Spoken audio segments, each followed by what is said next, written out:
little bit of stuff before to tell you what I'm doing here. I was a former head teacher of a special school called Centre Academy. It was in South London. I've been interested for many years in the reason why kids are excluded from school, and that's what I've been doing for the last 15 years, really trying to work with schools to help prevent school exclusion. So the stuff that's going along right now is not new stuff, really. It's stuff that we've been trying to highlight for a while. So some of the publications I've done, and I have to tell you this because there's a new one there, which we've just, the second edition that's outside there. Bit of a rumour going around, I cut and pasted the same book 7 or 8 times. It's not fair. One's a really small book, one's a big book, and one's got a yellow cover, so they're very different, really. But and then on the basis of that, what I've been doing really is, I suppose, I've been going to schools, a lot of schools, and trying to sort of help staff, and that's what I do now. So I do a lot of training. Now, I know many of you do your own training, and it's just great. But if you like my staff, sometimes you said stuff to them, and they go, yeah. Someone else comes in from outside, says exactly the same stuff, and they go, oh, yeah. So if that's happening at your place and you want someone to cover what you're saying and you think we're on the same message, then let me know. So that one there has been quite popular of late. And by the way, you've got to get one of these pens, these laser pens. They're really good fun, particularly if you've got a cat. They're really good with cats. They're not so good with dogs, but they're really, really good with cats. Okay, so let's get to this point then about why we're here. Well, as you can tell, it's going up again. That's secondary schools. That's your special schools, and there's your primary schools.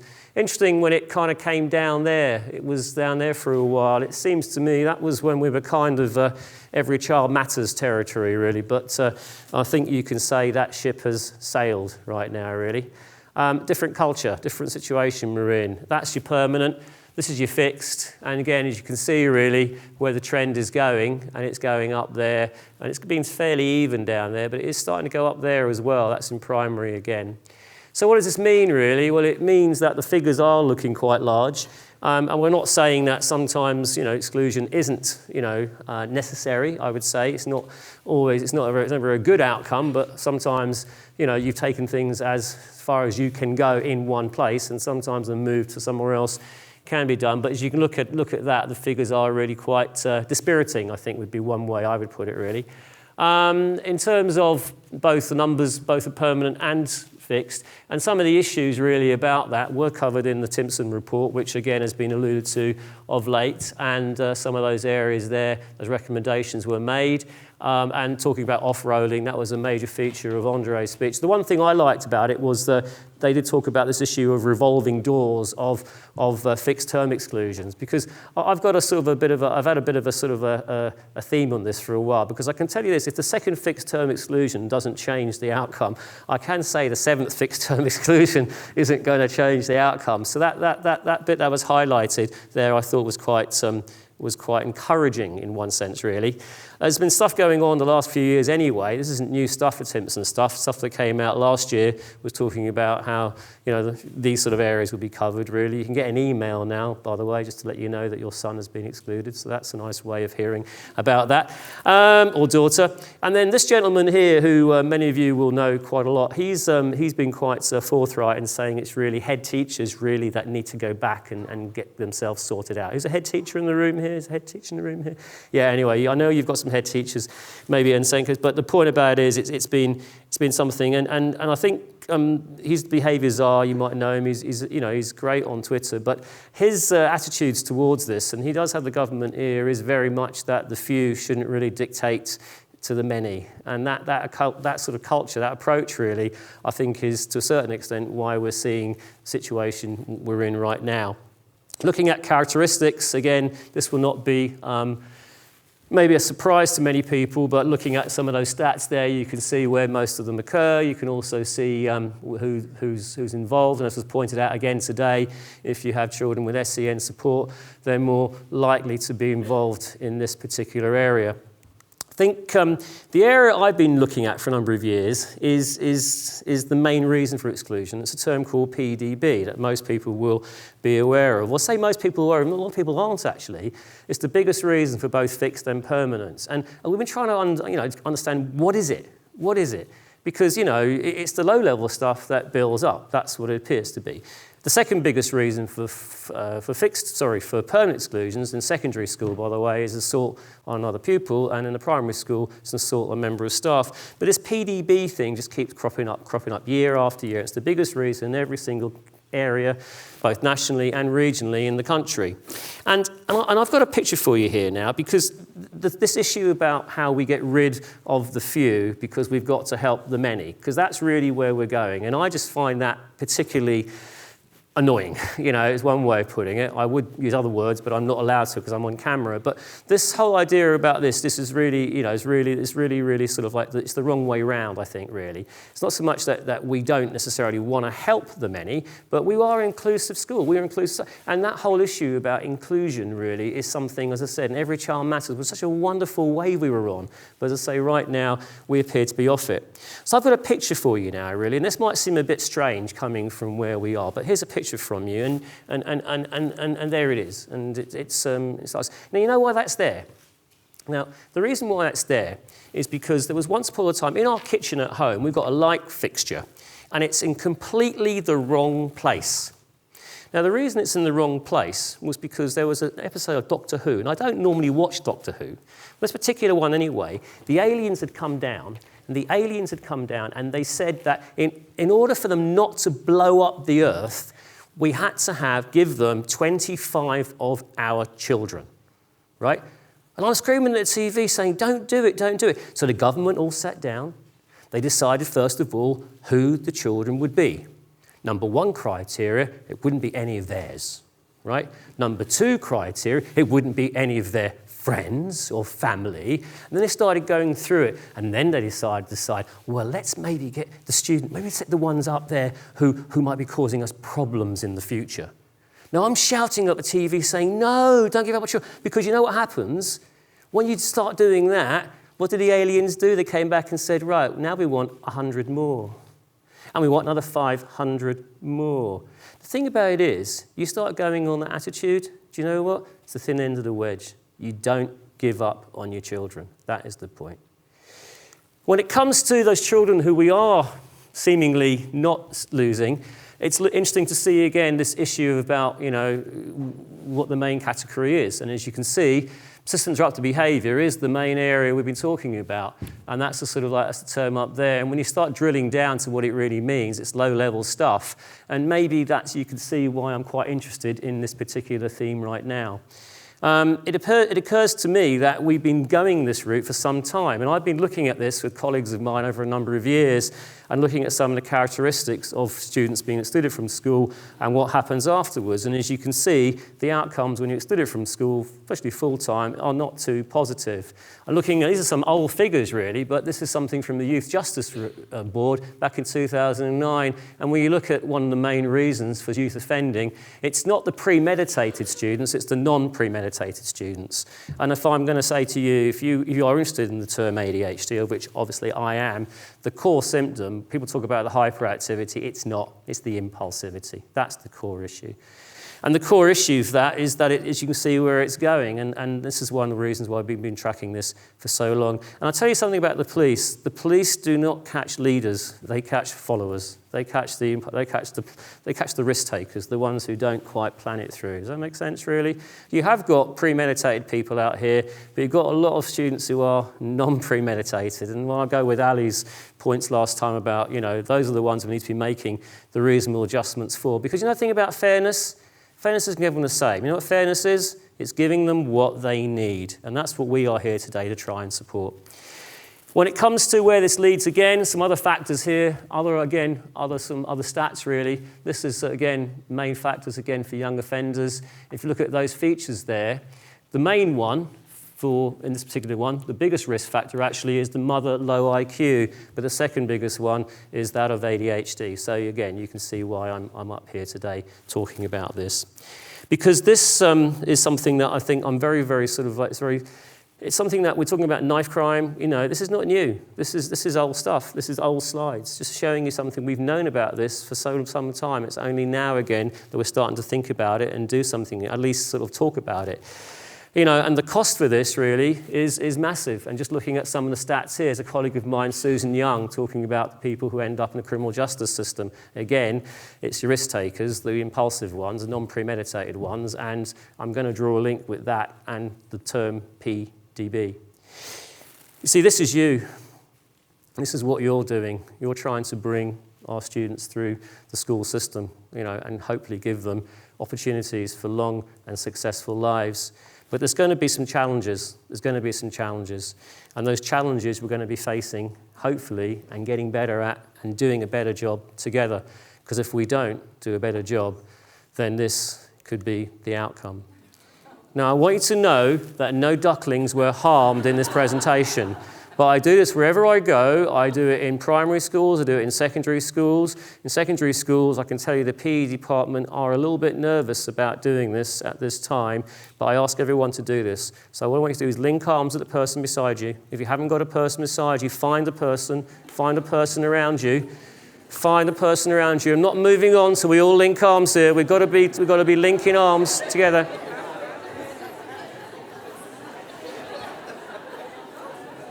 And on the count of 3, I want you to say these 4 words loudly and proudly here today in Birmingham, 2019. I want you to be saying, no ducklings left behind. Okay? On the count of 3. 1, 2, 3. No ducklings left behind. We're not getting the aliens take our kids. We're getting our ducklings back. That's what we're going to do. So what we're going to do is we've been looking at this for a while, and it is getting better. The DfE was listening, because once upon a time for old behaviour, we used to have the good old EBD. Remember EBD, when I first got involved with it? What did it stood for? Most behaviour difficulties, otherwise known as?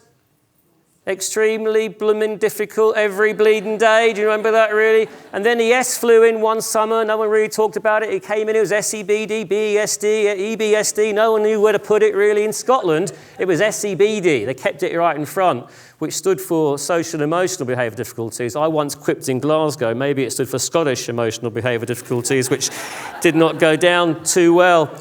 So essentially, we got our change, and I would say that it didn't come easily, but we did bang on the doors, we did go and see politicians. I was with a group of colleagues of mine we would call UCAP. It was the UK ADHD Partnership. Unfortunately, though, we used to get a lot of traffic for UKIP, but never mind, that was part of our problem in planning it. But I would take some credit for actually banging on the door and getting this term changed, because myself and some colleagues, as other people in this room, were trying to talk about the causes of behaviour and not call it a behaviour. Does that make sense? And what we got was this term here, really, which in the end, it started to involve terms which I'm interested in. And I'll be honest with you, if we're going to talk about ADHD, which we are talking a bit more about, we also need to be talking about conduct disorder a bit more. Because conduct disorder we don't talk about it much, and it is a more premeditated, it is more gritty, but it's also something we need to be addressing. Because we're not really, I know it doesn't sound so nice, but we're going to be looking at non-premeditation. We'll also be looking at those who are premeditated as well. They need support, and maybe the support they get is different from maybe the other ones who are non-premeditated, but it's something to think about. And now I'm going to do something else, because you've been sitting for a long time, and I always have to scan and assess the attentional potential of you in the room, because here is a cat. So there's no other reason other than the fact that I want you now, because you've been sitting for a while listening to me, to play with the partner, rock, paper, scissors. You need some movement. Come on, rock, paper, scissors with a partner, rock, paper, scissors, best of 4 with a partner.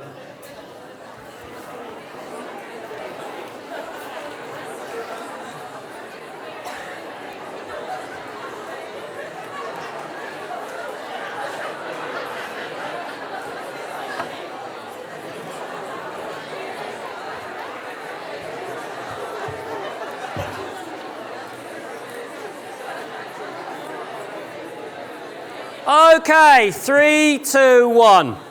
Now, I know there's some serious stuff we talked about today, and I am serious in what I'm talking about now, but I'm going to tell you a story. It's more of an anecdote, because I saw a student called Daniel, who was 9, who was excluded just before Christmas time this year. Now, the reason why Daniel was excluded was because Daniel basically threw a chair across the room, and it hit the teacher on the knee, and then Daniel was sent to the head teacher, and Daniel was up, he was going up into, he was obviously in the red zone, went to the head teacher, told the teacher to go fly a kite, he told the head teacher to go fly fly a kite very, very high indeed after that, really. Now, and it wasn't good, and he needed it, but it was what led up to it. So this is what I'm talking about, reasonable adjustments and how they can be. I know we've got the official stuff, but there's some other stuff as well where we just need to be thinking a little bit more laterally about situations.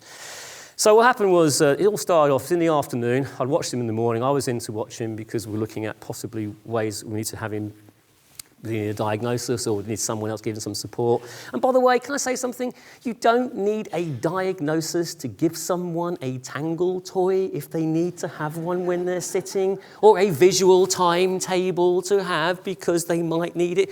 Why do people think you've got to have an assessment before you start doing that stuff? I don't get it. Anyway, the point is, we were there, and in the afternoon, Daniel was struggling, and in the morning he'd been okay, but it wasn't like, there was a lot of talking, there wasn't a lot of movement, and he'd done okay in the morning, but in the afternoon he was struggling. Anyway, at one point he looked out the window and he said, Sir, there's a cat in the playground. And the teacher said, sit down, Daniel, don't look at the cat, look at me. And I'm thinking, ooh. Anyway, 2 minutes later, he stands up, Sir, he's got a red collar on. Now, at this point, all the other kids were quite interested now as well. And the teacher, again, had a go at him and said, look, this is really important what we're doing on the board. You've got to sit down, listen to me, and do your work, and stop looking out the window. Anyway, 2 minutes later, he's up on his chair saying, Sir, he's got a bell on it. Now, at this point, the other kids are, all up, really. And Daniel's out the window. The other kids are with him. The teacher gets really annoyed at Daniel. He tells Daniel off. Daniel said, don't speak to me that way. The chair gets thrown. You've got no rest, really. So anyway, I was asked after the class what we think we should have done differently. And here's what I said to the teacher, rightly or wrong. I said, you can't compete with a cat in the playground. I said, if he sees a cat in the playground, it's like a spaceship has come out of the sky and landed in the playground. It's like a wasp in the classroom. If you ignore it, it is still there. Does that make sense, really? And he said, well, what do you do? Will said, well, why wouldn't you get everyone up, go over to the window, look at the cat? If a cat sees 30 pairs of eyes looking at it and open, it's going to run away or it start washing itself and everyone will get bored. You go back to, he said, all the other kids would be up. And I said, well, yeah, if they're up, then you come back, sit down, 2 minutes, who's got a cat, who's got a dog, and then you go again. He said, but what about the waste of learning time? I said, the waste of learning time that we had with the incident of you being the chair being thrown, the report you're going to have, the time wasted. And the other one, he said, what would Ofsted say? Well, Ofsted wouldn't want the chair being thrown either, really. I don't think. So that's, and by the way, Ofsted, I've got to tell you this story. I was in a school just before, last summer, and this girl came up to me and said, I know who you are. And I said, well, who am I then? She said, you're from Oxfam, aren't you, really? So this made me really laugh. So my wife says the way I dress. But anyway, but who's got a cat, who's got a dog? That is a reasonable adjustment. Right, so therefore you'd be sitting listening to me. Who's got a cat, who's got a dog? Have a chat, quick, off you go. Have a chat with the person who's got a cat, who's got a dog.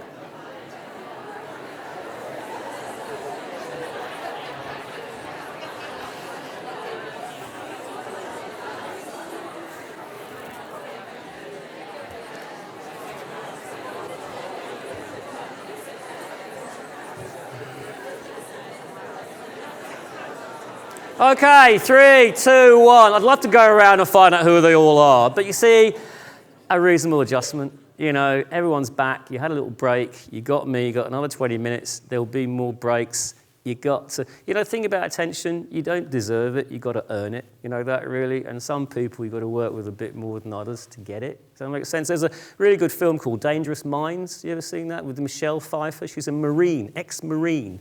And she goes into a school in New York thinking, I've got some credit. And the kids just run around. And she goes out and says, I can't do this. I've been through wars. I've jumped out of planes. I can't do it. And the guy just said to her, he says, get their attention. You know what? You do that, you get people.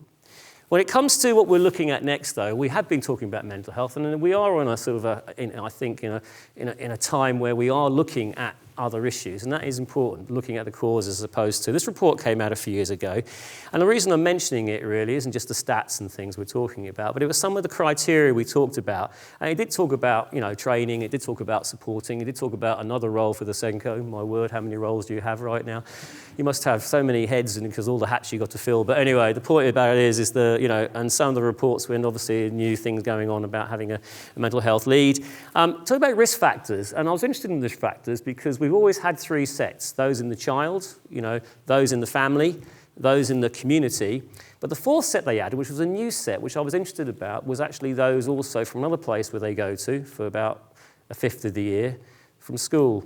And there is no doubt, if you look at bullying, which I look at quite a lot, it is at the core, in my opinion, of a lot of issues to do with exclusion, particularly for kids of SEN, particularly the second main reason for school exclusion, assault on another pupil. A lot of that stems from this particular area. If you go back and look at and trace that, really. In terms of some of the other points about talking about, some of the other risk factors, temperament. Could children be born wired to be sort of spiky? I must admit, I had some problems with that. I used to think, no, it had to be the parents. But I will say this to you, it isn't always just in the family. I know attachment and fetal alcohol are really important for us to look at and all these issues. But, there are sometimes some children are just a bit different. You know that? There isn't always a label for it. I'm moving away these days from labels, talking about traits, because I think for me it's more useful to do it with the traits. But and this thing about also being always in the family is just not the case, because I've seen kids come from the same family and they're very different. And also I've got another spin on this, because I've had my own, and and I've got twins, and one of them is pretty straightforward actually, and his brother is the Prince of Darkness, really, in some ways. He's just been very different. And some parents tell me they knew early on this one was different, had an early warning sign. And you might, and some parents here might know your experience. Sometimes you get an early warning sign, and it might look like this. Sometimes you just get an early warning sign. Now, I have a little game for you to do here, because I want you to know a little bit more about yourself than maybe you did when you came in. So do you know you can detect your own levels of aggression and overactivity? It's a very simple self-test. It was in the Daily Mail. It must be true. So look at your hands for a minute. That's the reason. Look at your hands for a minute. These are indices of your potential for aggression and overactivity. So look at your hands. So first of all, these are digits. They're not fingers and thumbs. And they're numbered. It's number 1. The thumb, 2, 3, 4, 5. Now, in the male and the female, digit number 3 is the longest, right? But in both male and female, but in the male, digit number 4, the one, the ring finger, should be slightly longer than number 2, only slightly longer. But if 2 is nearly at the size of 3, it's the gap between 4 and 2, which indicates the level of overactivity and aggression. In a female, 4 and 2 should be the same length. Check your own hands, but check the hands of people sitting beside you. Off you go.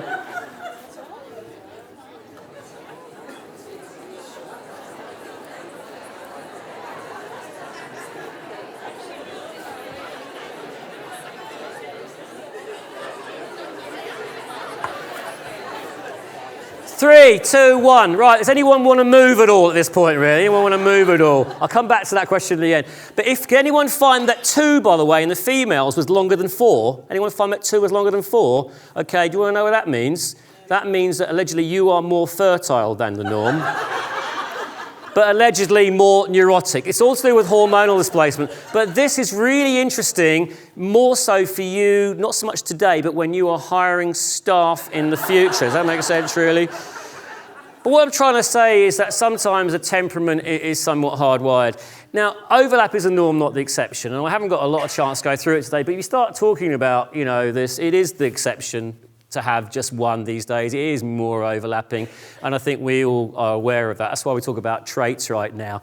Going down there, that's your attachment disorder, SPLD, specific learning difficulties, autistic spectrum disorder, ADHD, oppositional defiant disorder. ODD is doing the rounds right now. A lot of people are talking about it. It's funny, if you go down the ADHD route, ODD gets talked about. You go down the ASD route, PDA gets talked about. They're both quite tricky. And by the way, anyone working with children with oppositional defiant disorder, hands up? Yeah? There's a career pathway for them. They are the defence lawyers of the future or Ryanair cabin crew. Everyone's got a role. It's just finding that role. But one of the reasons I've been interested in this term is because I'm not saying all the children who are excluded from school with PDB have ADHD, but I will tell you there's a lot of people who have those traits. That's what I'm saying, really. And we just keep on doing the same thing over again. And the issue about ADHD, I think for staff particular, the one term I think we've got to get across is a developmental difference. When staff try and understand what that word really means, they stop comparing them. Because the most important thing about a child, you know what it is?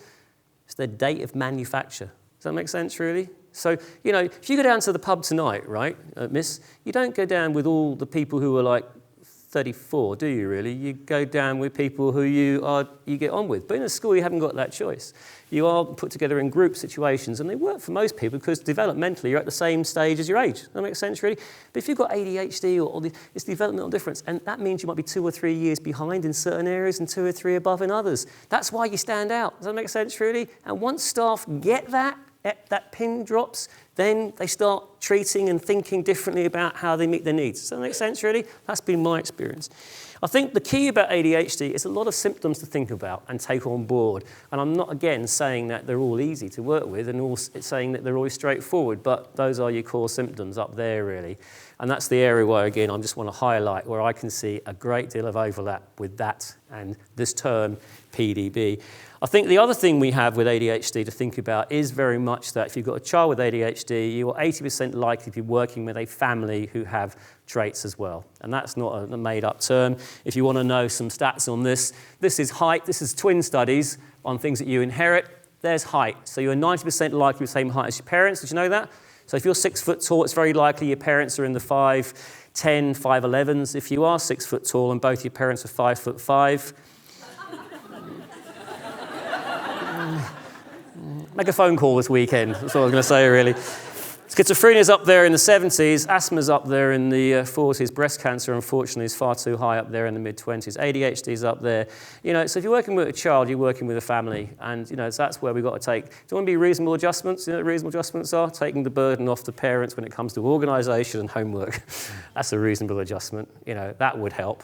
Take a child with ADHD 3 times as do the same piece of work at home as in school. And that's a pretty established stat. In the US, actually, what's happening is they're in a different cycle to us, and they use things in different ways as well. But they're in certain states, and we know how some of the states in America are very different from others, but in certain states, about 7 states now, they will not assess children until they assess the parents. Do you know that? And guess who's been offered medication first? But when you think about it, it actually makes a lot of sense. So help the parents become, you know, help and support, more ritualistic about stuff, more routines, you know, that sort of infrastructure is really, really important. If you're working with a child, you're 80% likely working with a family. A reasonable adjustment is taking that on board. Does that make sense, really? Homework, particularly. Organisation as well. When it comes to this term here, I'm not going to say it's an easy term, but it's one that if you are interested in, there are some options here to work with students like this. I would just say that what I've learned over the years, can I say one thing you don't do? If you've got a child like this who's moving from a red, you know, moving from a blue zone up to a red zone, don't send them to the more hierarchical figures, because you know what it does? It raises the SAP. We used to send them, don't send them up, send them to someone who's less hierarchical. You're more likely to get it. Because if you tell the head teacher to go fly a kite very high, system takes over. Does that make sense? You want to keep them, we've got to be thinking differently about the systems that we have. They don't work the same. For some pupils, going to the head teacher, oh, it's getting serious now. I made it worse. You know what it was? And I realised it wasn't me, it was my position. I increased the anxiety, I increased the SAP, I increased the mood to a point at which, you know, then things flew away. So the other thing, if you're working with a child with opposition defiant disorder, it takes 2 people to have an argument. Do you know that, really? And only one person's arguing, it's not an argument. And sometimes you've got to be on your game, and I'll come back to that a bit later on. And not everyone can do this the same way, but you've got to be in your game. Third thing I'd say, which are with opposition, they're in the power and control. You've got to manoeuvre them to thinking they made the decision. There's some other tips as well, really, but I would say the one thing is, when they're moving from blue to red, don't send them to more hierarchical, send them to less hierarchical. Does that make sense? You get involved at a different phase. If you want to keep them, don't want to keep them, then you carry on doing the same thing. Conduct disorder, I'm mentioning it up there because we need to be talking about it more. We need to be talking about it because it's a more premeditated behaviour. They know what they're doing and do it anyway. And there's a different option of how you manage someone who's premeditated, whereas someone who's non-premeditated, impulsive. Does that make sense, really? And if we are going to be talking about one, we need to be talking about the other, and we're not talking about this at all. Doesn't mean that we won't be able to work with it, we just need to be talking about it so we can put adjustments in which are reasonable for those individuals as well. Those are the core features I tend to work on. It's not just this, it's obviously this and this. Some of you will know that when we do this, really, we have a lot of games and we do training. We try and make sure that you are involved as much as possible in a 40-minute session. I don't get that luxury. I always use this slide from Bill Rogers because for me it's still a key slide in us talking about behaviour. And this is something he talks about behaviour. He says it's learned, it's purposeful, it's chosen, information about needs, all those things I think are true. Although I don't know about this one. This one here, BDS, I've been talking about this for some years. See, I don't talk about behaviour management when I work with staff. I talk about mood. I talk about management of mood. And you've got 3 moods you've got to manage. Number 1 is yours, second one is theirs, and the other one is the mood of the others. Do you know that really? Because I've got a theory. We're not talking about boredom either. You know what it is? Some kids are bored in school. And when they get bored, they're going to do stuff. And that's when we're going to... And people take this boredom thing quite serious. People say, I'm not bored. I'm not boring. Someone finds you boring, you are to them. The other kids that find me boring, yes, they do. They can just do boredom better. See, some of you are bored right now.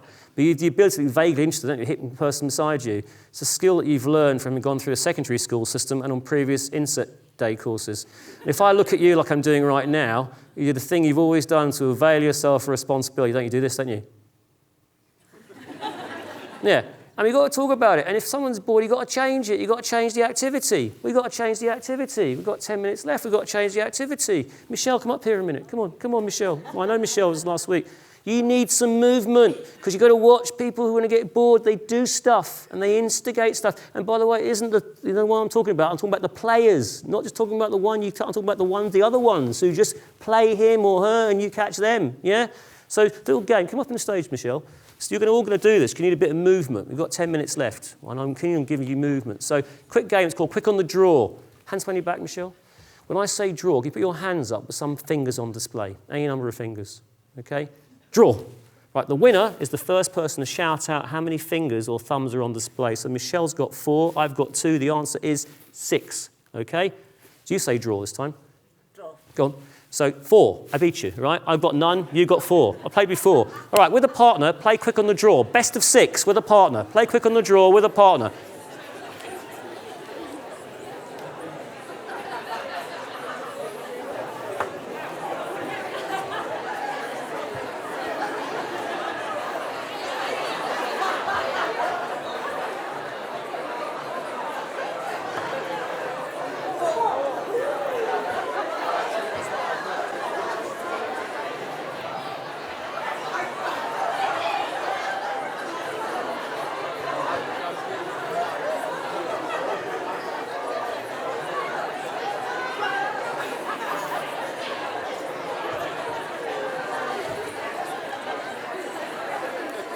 Okay, 3, 2, 1. Now, the reason I did that was to make a point. A, to give you a movement break, because you need a movement break. People need to move. See, what we keep on doing is saying, stop, sit still, listen to me. Whereas I think we should be saying, well, if people they need to move more, I think, not move less, but move in maybe a controlled way as opposed to an uncontrolled way. So we kind of... that's, we know people. And also, so first of all, who won that game? Come on, hands up, who won? Well done, miss, well done, miss, well done, miss. There's a lady there, miss, how did you win, miss? Can you tell me how you won? Can you tell me how you won? You counted faster. Did anybody come up with a strategy early on, miss? I remember what fingers I was going to throw. So Yeah. Yeah. Yeah. See what? I watch people who are playing that game. So what happens is, when you do it the first time, you're all fingers and thumbs, right? But the second or third time, you think, hang on a minute, this isn't working for me. I'm going to know how many I'm going to put up and just count this. You watch people the first round, it's like this. Draw. They're like 1, 2, 3, 5, 6, 7, 8, 9, 10, 12, 13. Then the second or third race seems swaggering up thinking, oh, I've got this. And they're like, you say draw, they'll go 11. Because strategies do not come from slides. They come from you interfacing with somebody else. The first time you meet someone, you don't know how they're going to react. You don't know how you're going to react. But if you have a little bit of an interaction, you learn how to make it work for you. Does that make sense, really? Strategies come from doing. This is not inspiration, it is perspiration. And the one I like best is Gary Player's analogy. He hit a long putt to win a tournament once, and the guy said, Gary, that was a very fortunate putt. You know what he said? The more I practice my putting, the more fortunate I get. You know, that one in the middle there, BDS, I talk about mood. I talk about mood management because it is. Interfacing at the first point is all about mood. Your mood, their mood, the others. You've got to know your own mood, though, because you're in a good mood, you can handle it. If you're not you've got to fix it. You've got to get it back. Teacher the other day, I love this, he came up to me, he was telling me about a story he had. A lad came up to him in special school, used the C word. And you know what he said to him? You can. I know you said you can't, but I know you can. I've seen you do it before, you can. No, I know you say you can't, you can. I've seen it before. That does not come out of a book, does it really? That comes from here and understanding how to work with people. You know, I do stuff on mood. It's not just me. There's a lot of stuff on mood management now, which we've been talking about. And there's a really good book by Liz Miller talking about this and saying where you're at your best, of course, is in that category there. So I think we should be talking mood. Behaviour is too complex a word. It's too amorphous. It's too wide. And it means different things to different people. Talk about mood, yours, theirs, and the others. In the first instance, that will de-escalate most issues. When it comes to what we need to do, I have lots of slides. Not enough time to show you. I talk about a program called SF3R. It's not really a program, it's an approach, but it does mean you need to have structure. You need to have some non-negotiables. You actually do. Flexibility, that's your reasonable adjustments. And then how you sell it through rapport, relationships, and resilience. You know, we need structure. We all like structure. We all need to know there's, 5 minutes left before you go because it makes you feel safe, secure. We haven't got that. And the kids who fight structure the most, the ones that need it the most. And deep down, they know it. How you sell it to them is going to be an important thing. Trying to get this across isn't easy, but again, we said before, this issue about, no tolerance policies, or what was it called again, absolutely no room for manoeuvre is probably obviously seen why we've got the figures we have today. But you see, down the left-hand side, you can have both. You can have structure and flexibility. They're not contradictory, they're complementary. Does that make sense, really? Down here might be your non-negotiables, for example, chewing, I like black and white, but these are not crimes against humanity. Not having a pen shouting out, these are not seeing a cat in the garden, these are not your crimes against humanity. Does that make sense, really? And if we got this across, then we might be doing a better job with reducing, certainly, PDB issues. Classroom management. I taught in Newcastle for many years, and I went to the US. It's interesting because I taught in Newcastle in Wall's End. Anyone from the northeast here? Wall's End, yeah, or Wall's End, I should say, really. And the kids up there, I'd got a right old shoeing my first couple of years. I thought I was soft. I was from the south. I had a nickname, which was Wayne, from a show called Alvina Zen Petton at the time, really. And they thought I was soft because I wore a coat, because you don't wear coats in Newcastle, do you really?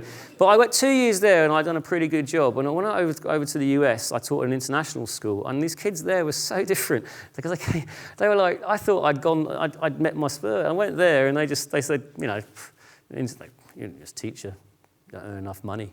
I should listen to you. And I rung my head up, and he said, get them in, get on with them, get them out. You know what he's basically saying? Sort your rituals out, get your structure right, get your routines right, own the class, make sure you manage it, but own it. So essentially, to do that, though, you've got to be a mobile meerkat, haven't you, really? So I always talk to teachers, you've got to work the room. You can't just talk to them, you've got to use this, you've got to use these, and you've got to use these, because otherwise you've got no idea what's going on out there, have you? Particularly with some of the stuff between them. The rest of the slides here are about communication. Rapport, we could call it. It's finding ways of selling what you're trying to get across. And that's not always going to be easy for everyone to do it in the same way, but it isn't what you say, as you know, it's how you say it. If you don't believe that stat, look at that. How's that going, really? Okay. So a lot of it is about, some of this stuff, really. Again, you don't need an assessment not to say to somebody, you don't need to look at them when you're speaking to them. Does that make sense as well, really? That's a bit of flexibility. Look at me, I'm speaking to you. Where does that come from? For some people, yes. Other people, it's not. It makes them, it's a flexible reason. Is that not reasonable? Isn't it reasonable to do something? I don't know. Other things, listening, really important. Not a good trait of mine. I haven't just... I've been told I haven't just kissed the Blarney Stone, I might have eaten part of it, really. But I'm poor at listening. I've got better over the years. Start listening, by the way. Listening to reply, which is what we do too often. Listening to understand, that's your deeper, that's your active listening. That's the key one. Saying things, you can do it in different ways. I know we have the converted here today. That's the people that get it. But you've got some colleagues who are, maybe using the left-hand side more than the right-hand side. You can say the same things. You can just do it in a more positive way. You've got an arguer out there. Again, don't go. Remember, they are the defense lawyers of the future. I hate you. Yeah, sometimes I hate myself. Can you please finish question 34? You know what? Don't joust. Don't play the game. If you do, they'll just want to play it more. I could go on and on and on about the things not to do. There are some things to do. I'm going to have you do this just before you go to remember. For me, it's all about mood. Okay, so quickly, in groups of 2, I want one of you to exhibit 3 of these facial features to the other person. I want the person to guess what expression they're exhibiting to them. Off you go. In groups of 2, one of you exhibits the features. The other person's going to guess what they are.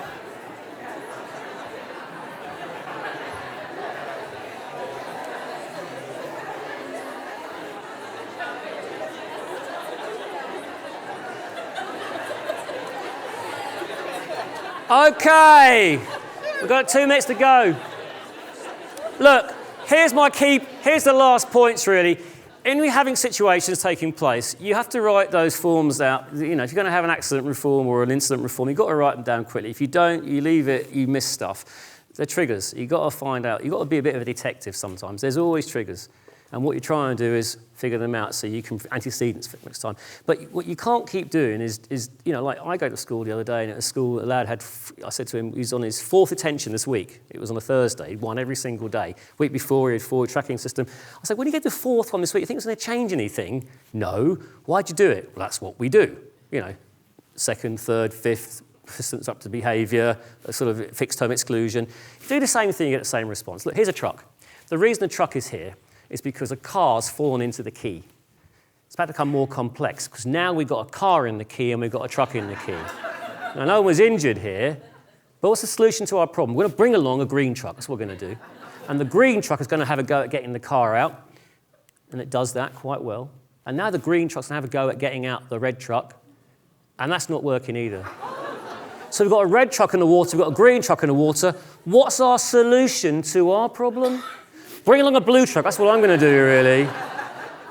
If you do the same thing, you will get the same response. At some point, that revolving doors, you've got to stop it and say, what is happening here? What's the message? You can't be just doing the same thing, hoping that your 5th or 6th fixed term is suddenly going to somehow get you traction. It isn't.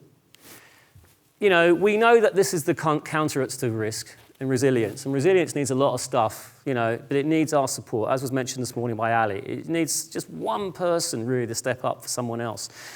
And you always know that. Some of the kids that you get in the TES and stuff who had problems, they always said it was someone who believed in me. And that's what we need. They need someone who believes in them. Other factors there as well in that report. There's no doubt that this is a factor at home, and then community, and also in school. And that's why I go back to the issue about bullying again. It's something that it's still, and it's changed, obviously, the format in which it's done.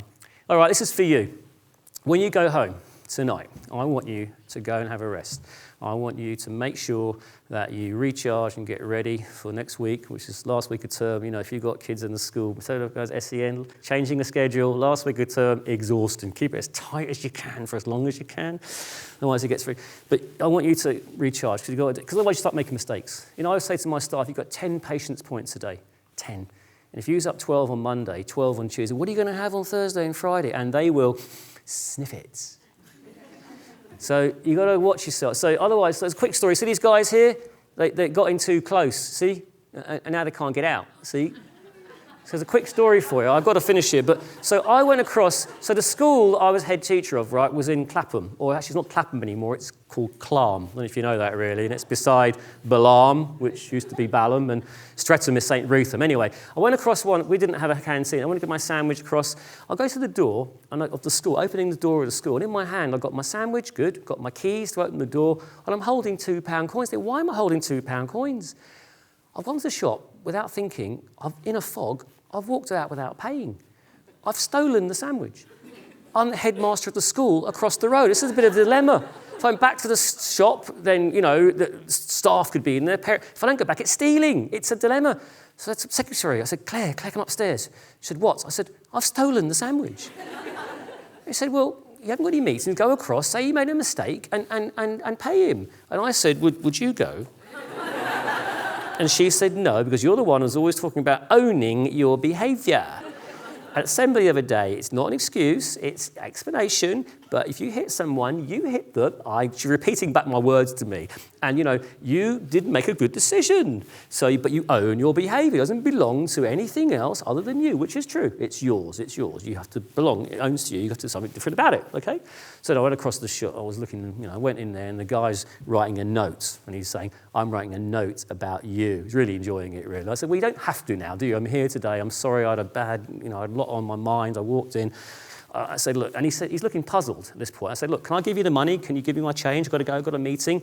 He goes to the machine, went, and I said, what's that for? He says, well, it says that's for the Coke, the crisps, and the apple you took yesterday. So for 2 days in a row, I'm walking in and out of his shop as if I'm in a fog. So you do need to look after yourself. And I went home that night. There was a big sign on the door. You know what it said?